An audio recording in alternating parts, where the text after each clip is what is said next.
Вот такой вид с улицы. Не с улицы, а изнутри. На улицу. Вот примерно вот такая палата. Вот наша главная героиня. Молодец. Миссия выполнена. А это наш любимый братишка, Кайнишка.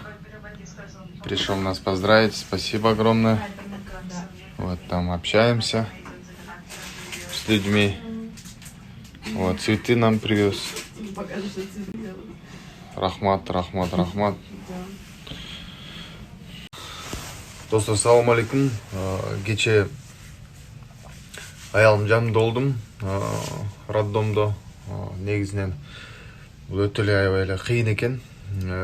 Жанымда жакшы көргөн жаның кыйналып жатса, толготуп атса, схваткалар келип атса, улам эле эчтеке кыла албайсың, кантип жардамыңды бере албайсың, же бир нерсе кылып жардам берейин десең, колуңан эчтеке келбейт. Ошол учурлар аябай эле өтө татаал болду. Бирок Кудай таалама ыраазымын, Аллах таалама миң мертеден аябай жеңил өткөрүп, ошол төрөттү. Жакшы аман-эсен төрөп алдык.